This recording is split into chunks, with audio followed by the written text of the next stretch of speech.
Baby birds, baby birds, baby birds. Welcome back to the nest for another edition of Words of Wisdom featuring Brian the Raid King. As always, with your friend, Wisdom W. Wisdom. Reach out to Words of Wisdom through the Twitterverse at Words from Wisdom. That's at Words from Wisdom. And now, everyone's favorite host, Baby Birds, welcome Wisdom W. Wisdom. Baby birds, baby birds, baby birds, welcome to another edition of Words of Wisdom featuring Ron the Raid King, who will be joining us in just a quick minute on the TBA phone lines. Remember, you can catch us all at Words of Wisdom at Words from Wisdom in the Twitterverse. Keep those tweets coming. Stay in my mentions, stay in my DMs. Hit me up with anything that you want. Just holler and we'll discuss, we'll talk. We'll recognize what our little birds be chirping. Oh yeah.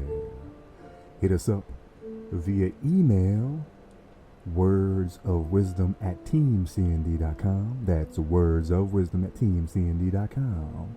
Well, this is a big day. We got a lot of stuff cooking. I know I say that all the time, but for all actuality, this is the truth. This is the beginning. This is the end. My man Braun, the man, the myth, the legend, is going to have a lot on the plate. We have a lot to discuss today. We're going to be hitting up MMOs a little bit. Well, not necessarily MMOs. We're going to hit up games. Games that we did when we were younger, in the teenage age, or just your first game that you did. We got a gaming grab bag action coming on, too, where we got a few of you baby birds submitted through the new email, which is teamcnd at teamcnd. Words of Wisdom at Team C&D. Keep hitting those up for all sorts of different things. We will bring your ideas and your actions onto the show. And we'll holler, we'll chat, we'll bring it in.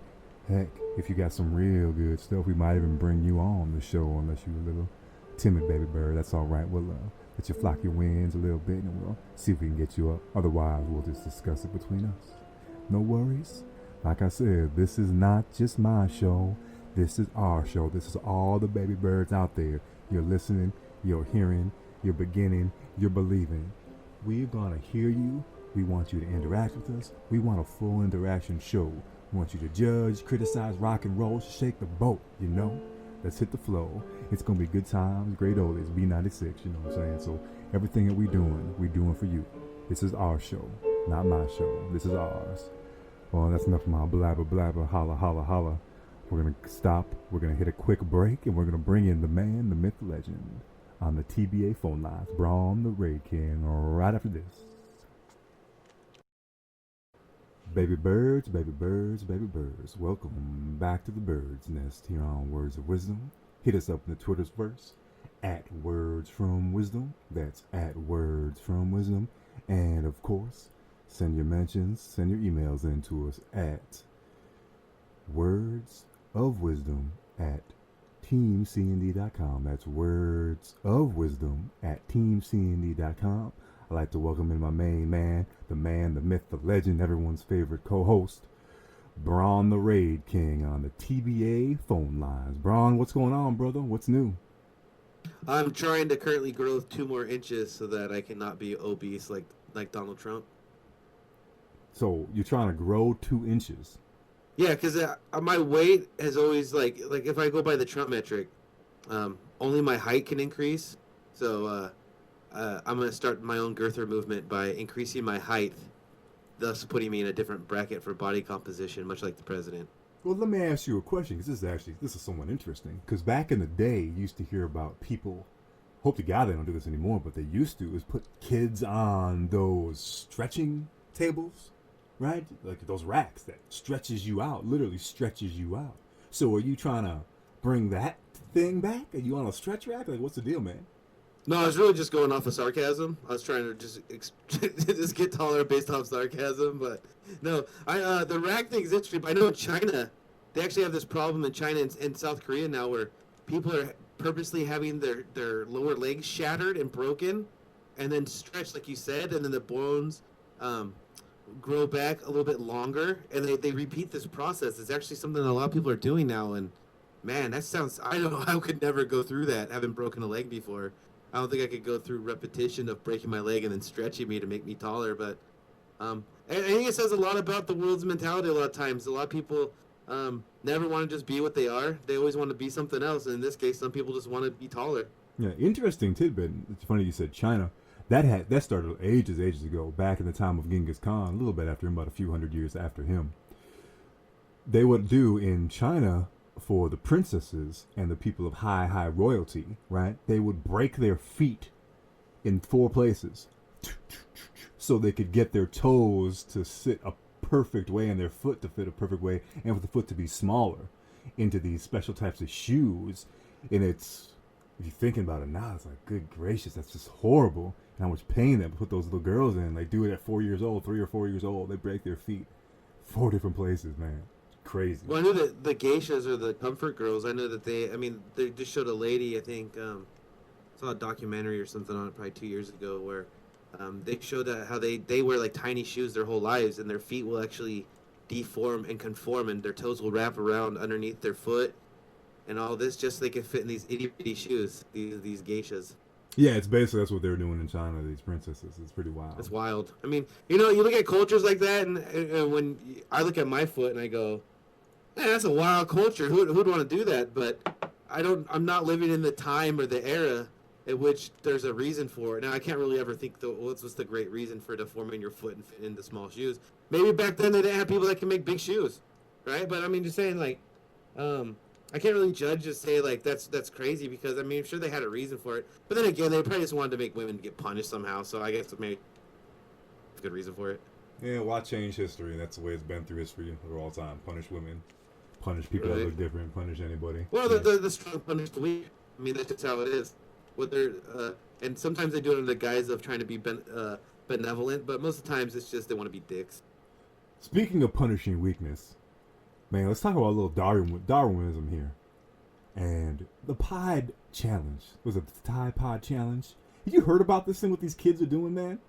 Yeah, I heard about this idiocy.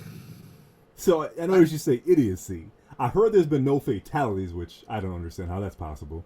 But these people, let me give you an explanation of what it is, actually. So, apparently the big craze on social media going on the last few months is these kids, go on social media, YouTube, they record these videos of how many Tide Pods they can stick in their mouth.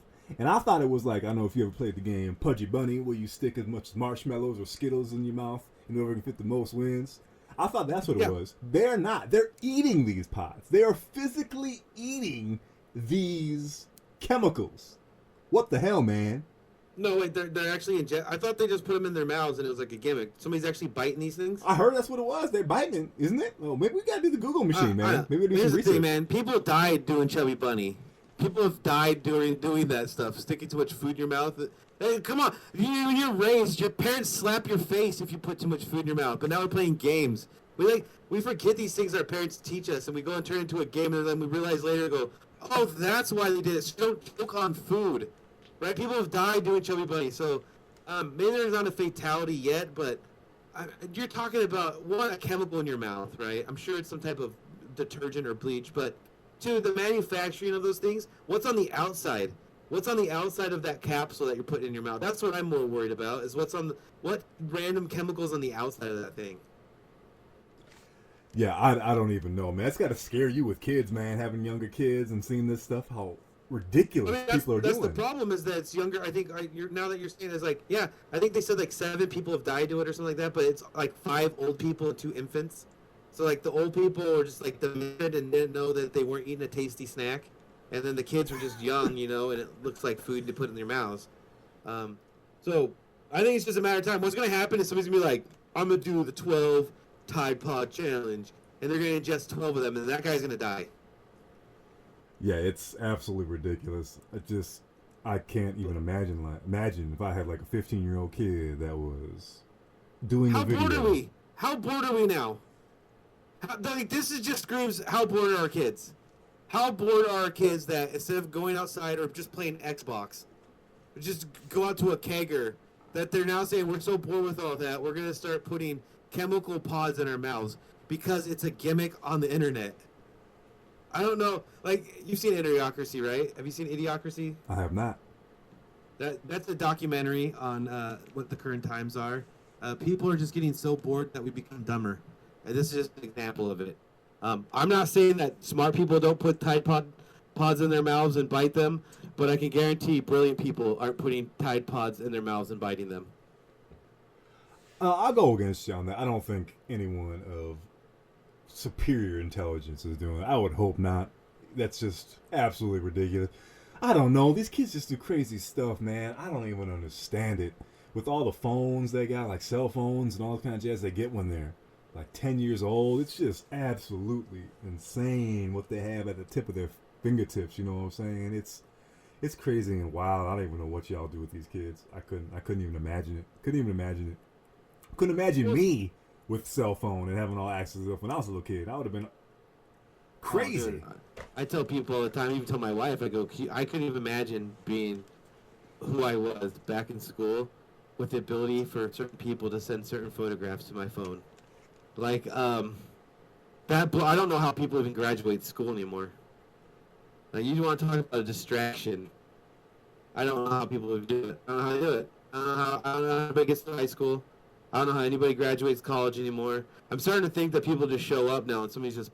All right, baby bird, I'm going to stop you right there because it sounds like you're getting heated. You're getting heated and you got on the subject a little bit. So we're going to do something that I like to call...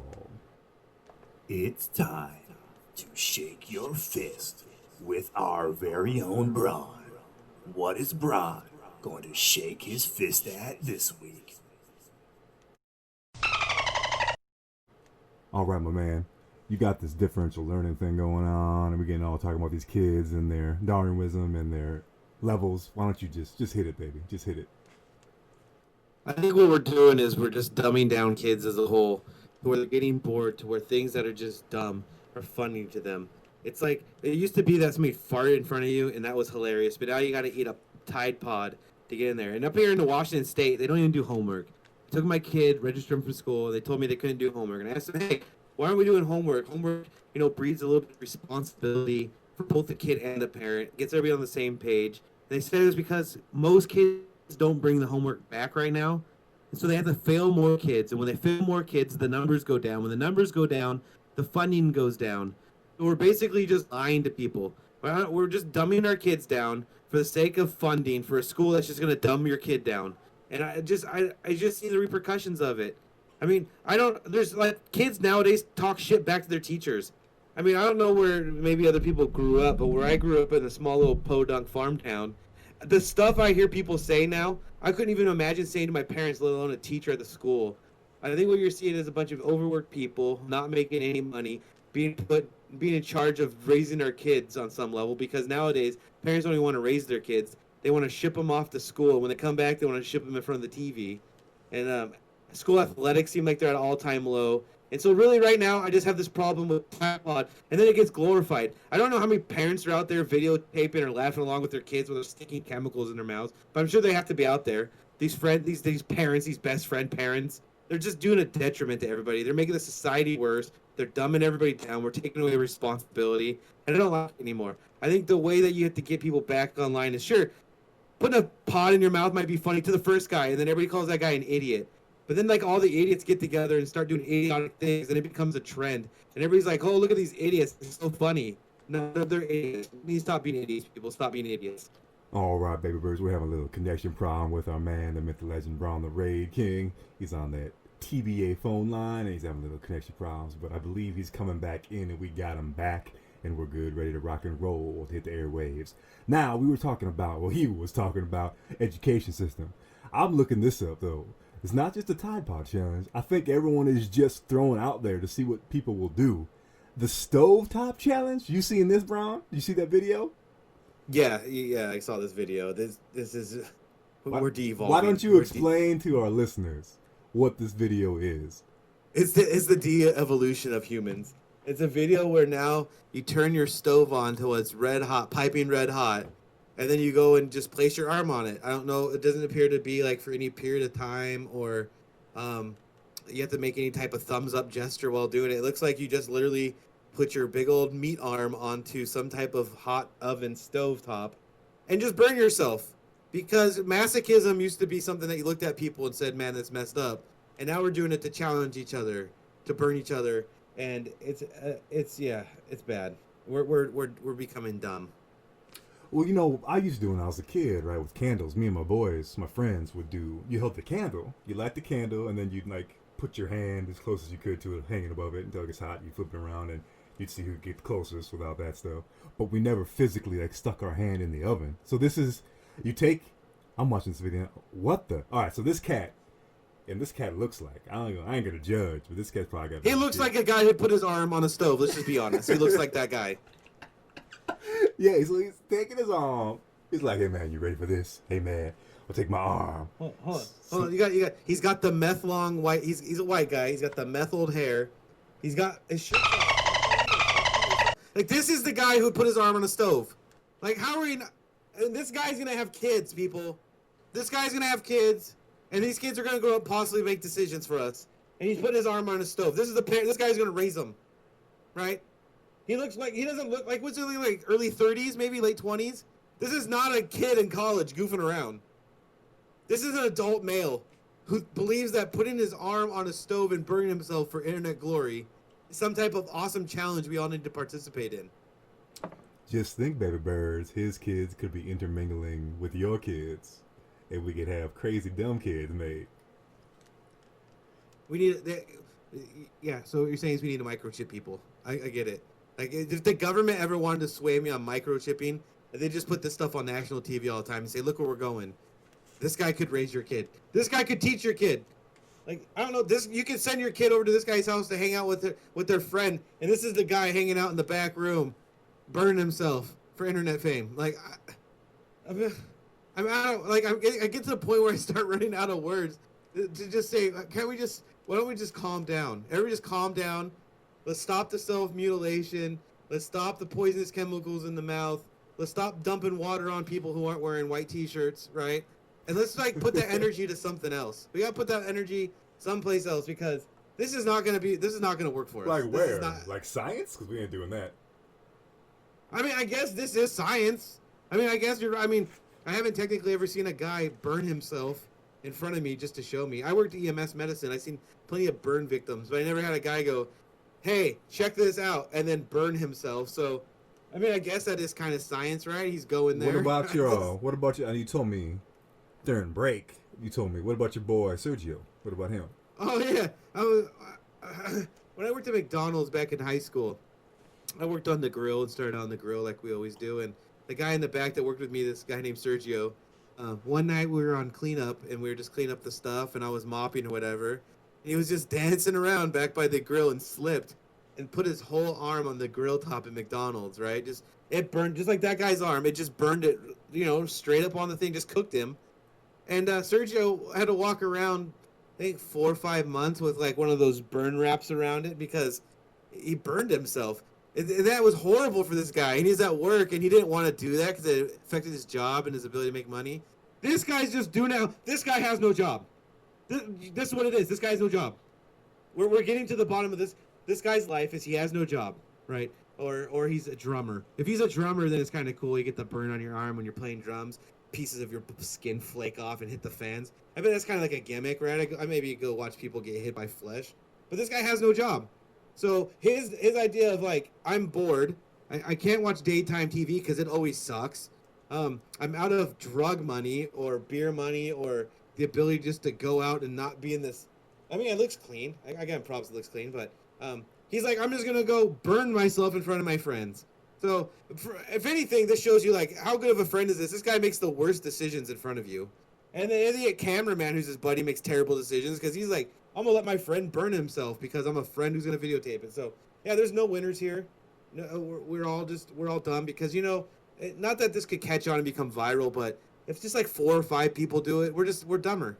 I hope. I mean, this might sound. I just hope that when they touch it, they all just disintegrate. I hope they just disintegrate. And remember, baby birds out there, the expressed opinions and voices of Braun the Raccoon do not reflect on Wisdom W Wisdom, Words of Wisdom, or TMCD. At any point or time, they're his and his only and his alone. I'm not saying that white dude with long hair is going to be some cat that's going to burn himself and got kids. Oh, dude, I had to I pause it. The guy's eyes are looking into the camera, and he's infuriating me. I'm sorry. He's just his eyes are just pissing me off. Like, And with that, we will take a quick break. And when we come back, we will dive into some MMO action. MMO, yes, what the show's actually technically about, but we never get to the end. All right, big birds, we'll see you in a minute. It's time for your information update. German women in fear. New anti-rape pants sell out very quickly. The pants consist of tear and cut-resistant material. They also feature a protector in the groin to protect against any grabbing. Strings along the waist, cross at the groin. They are being lashed down to prevent the pants from being pulled down/ripped. A combination lock is supposed to provide additional safety. The pants have an alarm, 130 dB, that is being triggered by someone pulling, tugging, tearing on them. It also can be activated manually if needed. Pants were sold out quickly.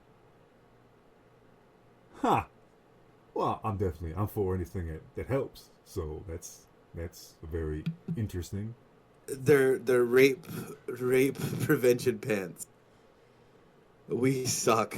We just suck. The fact that there's a market for rape prevention pants really upsets me. If a woman feels she needs to carry around a blowhorn attached to her nether regions, I think we have a real big problem.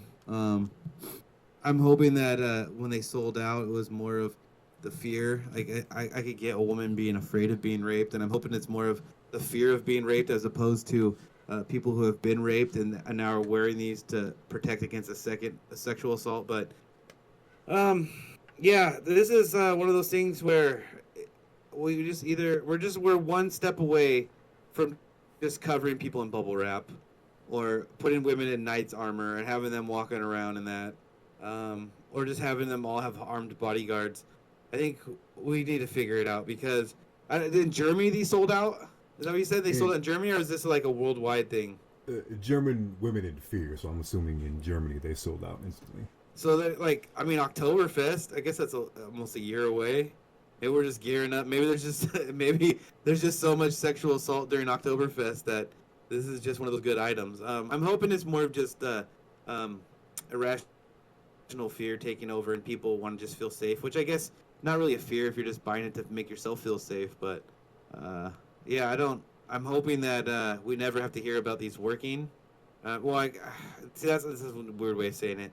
I'm hoping that we never have to hear that they're working because then that means that somebody attempted to do it. But I guess having them on and somebody attempting to do it and having it be a big alarm and a big thing and maybe you save yourself, I guess it's worth it. Man, just. It's a tough subject. It's a tough subject to broach, right? Completely. We're not going to dive into the actual subject. We're just going to say that absolutely, I wish in this world that no one had to have anything of that nature and everyone just got along. It's just ridiculous. And the things that these ladies are put through is just absurd, the type of stuff. So I think that's really all we got to say about that particular thing. Let's move on to the real topic. Well, hold on, though. Did they have a male version of it? I think if my brother was still alive and in jail like he was a lot, maybe I'd buy him a pair of those and send them to him, protect my brother's cheeks or whatnot. But so maybe we're just missing the mark. Maybe maybe the German women are getting on the train before the rest of us are, and maybe we'll see this hit the markets over here. And maybe if anybody's got a loved one that's doing some time, maybe they should hook them up with a pair of these. That's not a bad idea. I feel you on that. All right, let's kick it. So we're going to talk about games that we digged in our teens. So, Bron, I want you to think back. I want you to go in the way, way back time machine. What you loved in your teenagers, whether it's a console game, arcade game, or a computer game, what you loved, what was about it, and why you loved it so. I had a few milestone games. The first computer game I ever had was Command & Conquer Red Alert. I got that with my computer. But I think the first game I really fell in love with was back when AOL had the ability. Back when AOL was around, they had some online games, and I started playing one called Splatterball quite a bit, and that was what really got me hooked on online gaming. But man, the iconic game. If I had to pick one iconic game from my adolescence, it'd probably have to be Final Fantasy VII. I maxed the timeout on that game.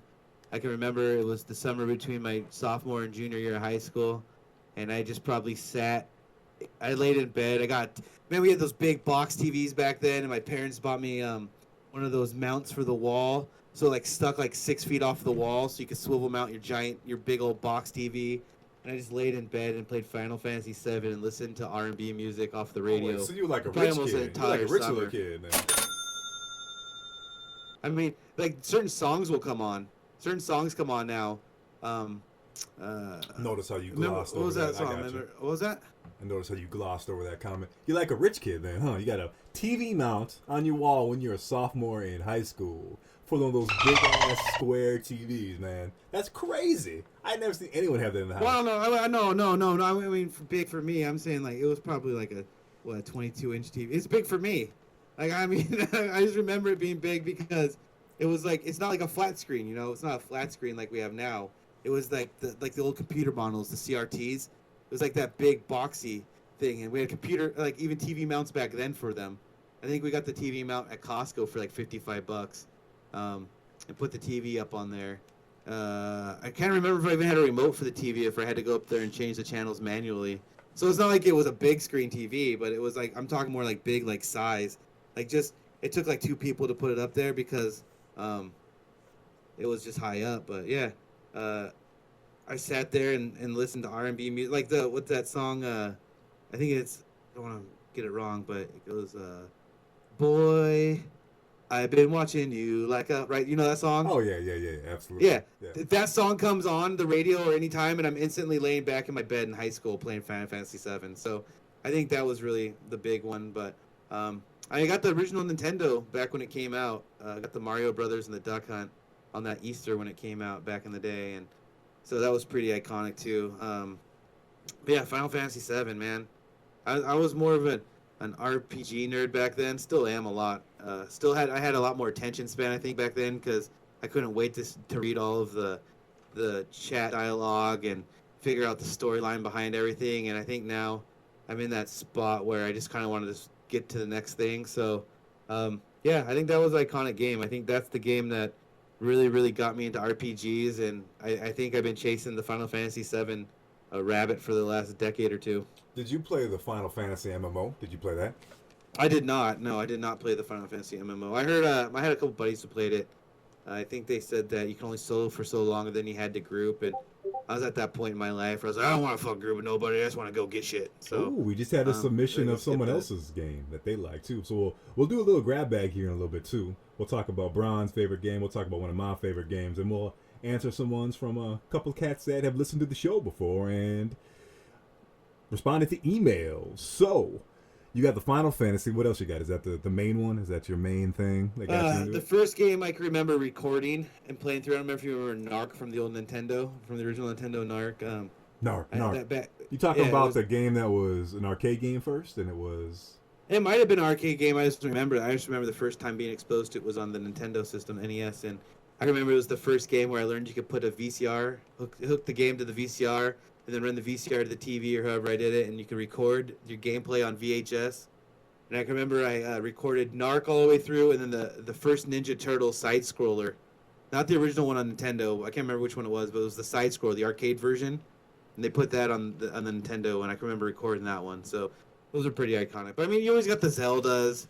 You know, there's always those games that were really good. But the iconic ones are like when I think back, like these are the ones that have the fondest memories. Probably more for. So hold on. You were a YouTuber before YouTube. Maybe.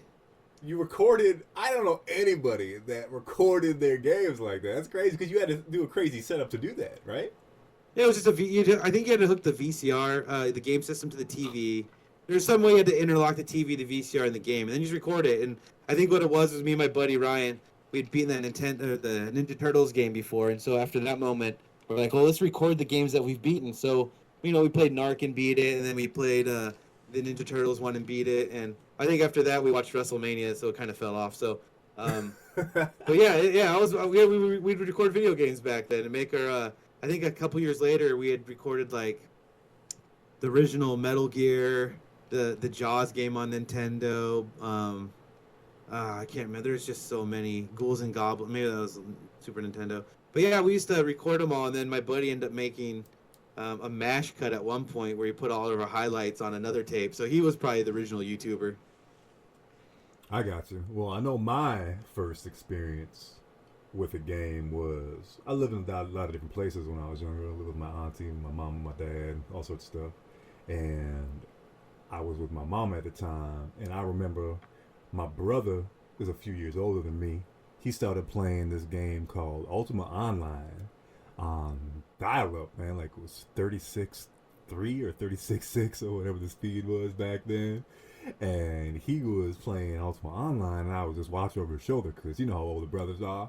The little brother's always like, "Hey, what's going on? What's going on? What's that? What's that? What's that? What's that?" Being annoying as hell, sticking your head up, looking around the screen. He's like, "It's a game. Shut up!" And he's sitting there playing the game, and then when he would log off, I would log on his account and make a new character and play around, dink around like, I'm like 10 years old playing that thing. And that was my first MMO experience was Ultima Online, the original. Was a lot of fun, and I loved a lot of stuff that game had. Obviously, when I look back at it and I see, like, there's not a game I could play today unless it was completely updated and put into the new world status, you know what I'm saying, where the graphics are all redone, the way the game is designed and the play is redone, but that was the GOAT for me. That felt so good. I dig that so much, and that was my first. I don't know, I was 10 years old. Is that a teen? Does it count as a teen? Did I screw this thing up already? Yeah, no, that works. I like it. No, it's just games you remember from when you're young. Yeah. No, Right. I mean, that's great. I think that the big thing that when you brought up certain aspects there with the Ultima Online is we're always looking for that game that had that depth. And I think what happens is when they started making a lot more advancements in graphics, they started going more heavily into the graphics and less into the depth and immersion. And Ultima Online was one of those games where you had to go out there and harvest stuff, and you had to build skill. You had to do you leveled up by doing the things you were doing to level up. So it was kind of unique in that way. It was a total use it to learn it skill system, and so you had people running bot programs and people doing all the time. It was like the first game that allowed all of these little things that are now common in a lot of video games, the modding and stuff. So yeah, Ultima Online was a great one, man. I'm happy that was a good one to start on. Did you I play wish that I would have game? had the benefit of starting on that. Did you play UO? I played a little bit of it, mainly after I played with my buddy Mike. He got me into EverQuest. That was the same thing. I'd go watch him play EverQuest at his house. Luckily, that's a long story, but a guy I worked with randomly at work ended up meeting him. I was working an ambulance rig and ended up talking to him at a station one day, and he didn't have high-speed internet, but I did, and so then he asked where I lived, and I ended up living right across the street from him. So then he was able to get internet. So then I'd watch EverQuest at his house, and then I started playing it. So I kind of get the same idea with watching over the shoulder and just wanting to play, because I used to do that on his account too. But yeah, Ultima Online, I played a little bit after EverQuest, more of just a way of going. I never had heard of it really, and I was like, oh, I can go back and play this a bit. But by that time, there was a couple other games that were more advanced out, and like you said, man, I could see how at the time it'd be really immersive, really able to get immersed into it. But at that time, I think it had been passed over by a lot of other games that were just caught your eye more with the graphics and whatnot. Yeah, I'm gonna tell a quick little thing. This is what I did in UO. Now, I was really young, so keep that in mind. So what I would do in UO, for those of you that don't know what UO is, it is one of the original MMOs. It's the original mainstream MMO, I guess you would say, right? And this particular one, we played on a dial-up. So one of the stupid things that my brother would do, and I was too young to understand this, and my mama was a single, parent, single mama, and she's dealing with these two little hellions running around doing stupid little things, and we only had one phone line. So my mama would come home and wonder, hey, what message do I get on the phone? And my brother would be like, nothing, none, nobody called. And she'd say that every day. What message do I get on the phone? He had the phone line in use, and he wouldn't log off at night because, like you said, in UO, you got the macros going, right? You can run macros all night, so the only way you can get ahead in UO is if your computer's going 24/7 and you're doing stuff. So he would have the phone lines timed up always, and so family members and stuff finally said we went to this thing for family, some birthday party or something, and they asked, "Hey, is there something wrong with your phone line?" And my mom was like, what you mean? What's wrong with my phone line? I think it's fine. Should be fine. It's always busy. I haven't been able to get through to you in a month. I've called you all sorts of different times. During the day, at night, early in the morning. Like 10, 12 times. My brother had that phone line used up for 37 straight days where no one could make or place a phone call because he would just have that UO going 24/7 when he wasn't at the computer, right? It was hilarious. But what I did in UO was I was a bard, man. So all I would do is I'd go out there. I'd basically be naked. I walk out there naked because there's an encumbrance system in there. So you can only carry so much. And I would go to where the dragons and the wyverns are. And I had two skills. I was a Grandmaster Bard, or Master Bard, whatever it was called in that particular game, and I could hide. I could hide. So I would hide against the mountainside and wait for these guys to come around and start attacking these dragons. Start attacking them dragons. And the dragons, if they were to kill you, they would eat you. They eat your corpse. They eat all your items. They eat you. And I would just wait there, and I would wait there, and I'd wait for the guy to get to about half life and the dragon to get about a quarter life. And I would bring in these wyverns. I would sick the wyverns. I'd tame these wyverns with my bard song, and I'd send them on this dude. And since the wyverns don't do that much damage, and the dragon does way more, that the dragon would do the finishing blow and kill the dude, so I wouldn't get any PvP penalties against me, and the dudes would get eaten, and the dragon would be at such low life that I would just send the wyverns out at the dragons, and the wyverns would finally kill the dragons after the dragon killed like 4 of the wyverns. So I'd be sitting there looting all these corpses, all this stuff, and that's what I did in UO. I basically just hosed people, sat there and looted dragons, and that's all I did at my 10-year-old self. No, but that's good. You added content to the game, man. That's great. Like those guys had probably never experienced that content used against them that way, and it made them better at the game and more. Man, I bet there's people out there that tell that story about you getting them with the wyverns every now and then. Oh, yeah, man, I used to play UO. Yeah, what happened? Yeah, I used to play all the time. Man, I tell you what, one time I was out by these mountains killing these dragons, and I had this dragon do about a quarter life and about half life. And out of nowhere, these wyverns just come out and start beating on me, and the dragon. Yeah, somebody's told that story, man. You made somebody's day doing that stuff. So that's great, man. That's what we need. Like that was the beauty of UO was so open ended that you kind of got to make your own game in some way. Like how many people were thinking I'm gonna go be naked and hide and then sick the other creatures of the world on the people and use that as an advantage. Like that's really good high level thinking. I like that. It's a good story. Yeah, I'm proud of my 10-year-old self. The only thing I'm proud of is my 10-year-old self. Now, we got a grab bag action. So this is from Focus Fire. Focus Fire, that's all it says. Focus Fire, Star Wars Galaxies. My first MMO when I was 23 years old. I loved it. I had hurt my back recently, and I couldn't move around too much, and I really, really wanted something that I could just play, something to do. So I picked up Star Wars Galaxy. I had this new computer, and just got hooked on MMOs, and now I'm playing them still to this day. Star Wars Galaxy, Brown. What do you think of that? Man, this game, I can remember after playing EverQuest for a while, the Star Wars Galaxy was going to be released, and I can remember driving across town to the game store, I think it was the GameStop at that time, and putting down the money. You used to be able to put the money down and pre-order it. I think that might have been one of the first games I pre-ordered. But they did it like so far in advance that they just built the hype. Like you're just sitting there like a crack addict waiting for this thing to come out. I remember going down there, getting it the day it comes out, driving home. It was like 8 CDs. It took like forever to install. It felt like an eternity to put that thing on a computer. But then what you got was I think you got a really, really good Star Wars game. I think actually it was better at the launch to me than it was when they messed it all up with future expansions. Oh, God, yes. It was kind of like the Ultima Online aspect with just the do anything you want type atmosphere. Yeah, Star Wars Galaxies was I played that game too. That was one of the most amazing games ever. I loved it. Well, I was also a master bounty hunter, and the game first came out. Anyone that played, if you were able to get your skills mastered, the first month and a half to 2 months the game came out, which was extremely difficult to do when the game was released, unless you played the beta and whatnot like I did. Your tune was pretty much one big bug. All your skills were bugged at the end, and it was very difficult for opponents to actually, especially with the people not having doctor buffs yet, at least not any good ones at that point in the game, about a month and a half in, with all your skills pretty much being an exploit. It was a pretty unique feeling and setting to have when the game first launched. But I love that game. I played it for 2 years until they started messing it up completely. But that game was amazing. Loved it. It's one of my favorites of all times as well. So Focus Fire, my man. We dig it. Yeah, I was a creature handler before the nerfs, and Man, you get the 2 Guraks or whatever they were, the tiger things from one of those planets.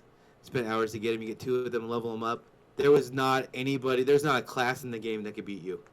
You are unbeatable. There's not one class that could beat you. You stick 2 of those pets that were basically like elite pets on somebody, and they couldn't beat you.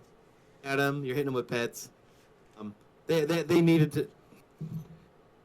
They needed to nerf that, and they didn't do it. Did I lose you? Oh, we're back. I got you. Yellow. Okay. Yeah, they needed to nerf that class, and when they did, I kind of lost a little bit of fun with the game. And then I think I went smuggler for a little bit and goofed around. But yeah, I think like you said, about 2 years in, I think you're right. That's when they really killed it for me. They really made it to where the game wasn't fun to explore anymore. I mean, the fact was when you're exploring in that game, you did it just for fun. There was no super big rewards most of the time. Anything you found or killed along the way wasn't really going to give you that much benefit. It was more of like the game where you got some buddies together, and you just went out and tried to see what you could do in the environment. And that was what's really good about it. I can remember going on Tatooine and just driving around looking for Kyrite dragons or just dinking around doing other stuff, which really made that game real immersible. I think the only thing I really hated besides them putting the expansions out that I feel ruined it was I was a Wookiee from the beginning, and the Wookiees never got any cool armor, and the Wookiees always felt like we were left out. So I had a little Wookiee hate there at the end. Like I didn't feel like they really cared about us Wookiees, so I think that also drove me out. Well, yeah, it was during the Empire time, so they didn't care about the Wookiees at all. That was just the way it is. Fair. Yep, that's the way it is. No, I just absolutely love that game. I remember when it first came out, there was no speeders, right? It was, you could tame a pet, and then you could ride the pet. Like I had a dewback. I remember that, having a dewback, doing all my bounty hunter things on a dewback. But I remember the first time I ever had any large-scale action in that game was Tusken Fort. And those of you who play the game, Tusken Fort isn't real difficult unless you play it the first week the game is out. Trying to go do Tusken Fort. And there was a raid of about 40 to 60 people, multiple raid going out there. And one dude would just run down there and try to go into the Tusken Fort. Because they were basically one-shooting us. The raiders were one-shooting everybody. And the Tusken Raiders would come running out. And everyone's on this hill on the other side with their rifles. And they're trying to shoot this thing. And this Tusken Raider would just run back and forth. Like aggro, keep changing back and forth between these players. And the Tusken Raiders would run back and forth. And people were just getting shot, hit with Banthy staffs left and right. And like 60... We wiped like 4 or 5 times. It was hilarious, man. Just seeing it felt like real life, like what would really happen when you watch the movies. You know, the Tusken Raiders come out and they invade your little town, and you go into their place, they just kill everybody, right? Like the Lars family and shit like that, losing his legs, and it's just some crazy. Yeah, Tusken Fort was no joke. That place was no joke. Yeah, I can remember you would walk by there and just be bodies scattered everywhere constantly. Because people just walk over there and then you shoot at something, then you just get killed. You get one hit. It was great. I love Tusken Fort. Yeah, that was good stuff. That was absolutely good stuff. I got another game here. This has no name on it. This is going back to the Super Nintendo. This is not, what does this say? This is hard to read and we'll need a little clarification. Tecmo Super Bowl. Ha! All right, I can go with that. That's one of the first games I ever played, too, on the Super Nintendo. Tecmo Super Bowl. You play that game, Rob? Tecmo Super Bowl, if it's the one I'm thinking of, I rented that game so many times. It was the pinnacle of what a football game should have been. You had the ability to, like, create your own guy, and you ran through all, the little events, the trials, to get your guy's stats or whatever, and then you could put him in the game. Tecmo Super Bowl was legit my favorite football game. Man, it might still be my favorite football game ever. I mean, 10-yard fight will always have the nostalgia with the entire team moving at once. And Tecmo Bowl, right? Tecmo Bowl was great. But I think Tecmo Super Bowl, if it's the one I'm thinking of, I think that was the one that just really made me love football games. Oh, I love that game. That game couldn't keep track. You know how the games nowadays, they keep track of your stats from season to season, all that kind of jazz. Your career stats. I used to have a chalkboard on the side of my wall that I put up there. A big old chalkboard, right? You know, the young cast and millennials listening to this thing have no idea what a chalkboard is. They don't use them in schools. They use them anywhere. So, you young baby birds out there, you listeners out there in the Words of Wisdom world, that there used to be these chalkboards, which are these black boards that use these white sticks of chalky substance. Don't really know what's in chalk, but it's chalk. and you drag it across the board, and it leaves marks, and you can shape those marks into letters. So what I would do is I would take the Dolphins or the Eagles. I did a lot of stuff with the Dolphins. I like Dan Marino, but I'm an Eagles fan at heart. So I would take the Dolphins, and I would keep track of Dan Marino's stats every year, and I roll them over. I would write down his touchdowns, interceptions, his completion percentage, his yards per game, all that kind of shit. So it really got me into statistics and math right off the bat, man. So that was actually good, right? It's actually, I learned something. I learned something playing Tecmo Bowl. That's cool, but man, all you had to do was be Bo Jackson or Christian McCoy in that game. That's all you did. You went Bo Jackson, you went sweep, and that's all you played. You just outran everybody and dodged everybody. I love Tecmo Super Bowl. But that's what it came down to with my friends. You pick the Chiefs or you pick the Raiders, and that was it. If you weren't picking one of those teams, you're at a disadvantage. But yeah, I mean, I loved it. It was simple. It was simple. You had to push the direction on the pad, and then the A or the B. It was real simple. I mean, games now are going so far with the graphics. I think they're losing kind of that simple, fun gameplay. We're almost out of time, so I got one more. We'll do one more here. I mean, let me take a look. We'll do a random spin here on the spinner wheel of the grab bag. And what we got? We got Lily 17. Lily 17 digs the console gaming. So this might be right up your alley, Bron. Console gaming. She, or he, I don't know, doesn't say. Lily 17 loves NBA 2K games. Doesn't say which one, but loves NBA 2K games. That's cool. I have a buddy who's really big in. He was really big into 2K games. I think the last one he bought though was I think it was 2K, it was 17 or 16, and he said he refused to buy any of them after that because they're turning it into just one big soap opera. But I heard he was really happy that there's another basketball franchise, kind of like how with 2K was back when the NFL, that there were some of the best football games with 2K version before they got dropped from the licensing. But I think he said there's another show. I don't remember what game it was. I'm not a really big NBA. There's a video NBA game Live. fans. EA started making NBA Live again. Okay, that's what it is. But I mean, I think to me as a casual gamer, casual NBA fan, I still think the greatest one ever is NBA Jam. To me, that's the basketball game. If I'm gonna go play it, I think basketball video games. Last time I looked at them, they were just way technical, kind of like a fighting game on the court, which is kind of cool if you like that aspect of it. But I think NBA Jam was just so much fun. I mean, there's a lot of games out there that you played. NBA Jam might have just been one of those games you played, but when you really think back on it, that game was just really, really fun. And I think it's timeless. I think they could make an NBA Jam every year now for the rest of the time. Yeah, why don't they make NBA Jam still? Like, where is it? The NBA popularity is off the charts. They're making money hand over fist. Is it some licensing thing? Like, why are the NBA Jams not coming out? You tell me people don't want to see LeBron James, Kevin Durant, Steph Curry, Klay Thompson, those cats in this game? I would play it. I would buy it. Yeah, I would play it. I'd buy it. I don't ever buy basketball games, but if they made new NBA Jams, yeah, I'd check them out. Maybe it comes back to that thing we were talking about before, where people don't want to be left out. Because isn't NBA Jam, wasn't it like the 4 best players or 3 best players? Or am I thinking NFL Blitz? You think they're both like that? They're both like that. Yeah. So I mean, you take a team like the Golden State Warriors, and somebody might be left off the team, right?